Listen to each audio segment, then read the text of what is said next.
They still talk about the Harris boy in Coldwater. It's a quiet town. One grocery store, one school, and more churches than bars, which isn't saying much because there's only one bar. But every October, when the wind gets that wet bite and the cornfields turn brittle, folks start locking their doors early. That's when the whistling starts.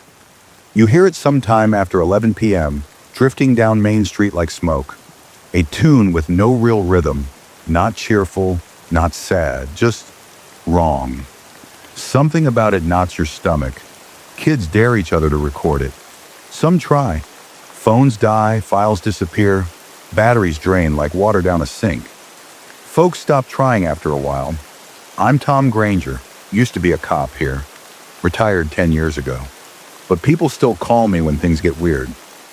I was the lead on the Harris case back in '98. Tommy Harris, sweet kid, 11 years old, went missing on his way home from church choir practice. They found him 3 days later in a cornfield just outside town. What was left of him anyway? We never caught who did it. No evidence, no leads, no one ever saw a thing. Just that whistling. It started the night before Tommy vanished. We thought it was a coincidence. Back then, you had to believe in something. So we believed it was just some lunatic passing through. But the whistling came back the next year, and the next. And then one night, a woman named Martha Green slit her wrists in her bathtub with a steak knife. She'd been hearing the whistling for weeks, said it was in her walls, said it was calling her. We found the words, "I know who you are," scratched into her bathroom mirror. She lived alone. That's when I started keeping notes. I wrote down every report of the whistling, tracked the dates, the wind patterns, the moon cycles. I told myself it was just superstition, a way for people to cope. But the pattern was too tight. Always in October, always at night, and always near where Tommy's body was found. Last week it came back again, only this time it started earlier. I live a few blocks from the cornfield now. Just me and my old dog, Rusty. Wife died 4 years back, cancer. Most nights are quiet. I read, listen to the radio, maybe fall asleep in my chair. But last Tuesday, I woke up around 2 a.m. to Rusty growling, and I heard it. That goddamn whistle, not loud, not right away. Just a faint note, like someone whistling to themselves on the edge of a dream. Then it got closer, louder, like it was moving past my house. I stood at the window and watched, but there was nothing. No shadow, no car, no sign of life. Just the whistle, moving along the street like a ghost. I didn't sleep the rest of the night. The next morning, I got a call from Mary Walker, who runs the diner. "Tom," she said, her voice shaking, "the mirrors in the ladies' bathroom, they're all cracked, and there's something written." I didn't have to ask what. Sure enough, "I know who you are," in what looked like dried blood. I told her to stay calm, told her it was probably some punk kid playing games. But I knew better. I went down to the old case files, found the folder with Tommy's picture. It still hurts, seeing his little face. Freckles, crooked tooth, hair sticking up in the back. I remembered something odd from the case. A neighbor swore she heard a man whistling near the church that night. I dismissed it back then. No one else heard it. I think I was wrong. That night I sat in my chair, shotgun on my lap, and waited. Sure enough, at 1:27 a.m., there it was again. The whistle. This time I stepped out onto the porch. Rusty stayed inside, whining. The sound floated from the road, but there was no one there.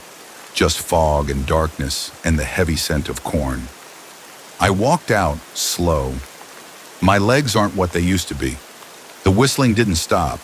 It seemed to be waiting. I followed it. Down Oak Street, past the old church, across the field. Every step I took, the sound moved ahead, leading me. And then I saw him, a man, standing at the edge of the cornfield, face hidden under a wide-brimmed hat. He was whistling that same tune, low and steady. "Who are you?" I asked. He stopped, slowly turned. What I saw then, I can't put it into words. His face wasn't wrong. It just wasn't right. Like someone trying to wear a human face but getting the details just a little off. Eyes too small, mouth too wide, skin pale as candle wax. "You don't remember me," he said. His voice was dry, cracked, like wind through dead leaves. "You should." Then he smiled. That smile chilled my bones. Because I did remember. I'd seen that smile once before. At the funeral, a man at the back of the church said he was a family friend. Signed the guest book M. Harlan. We never followed up.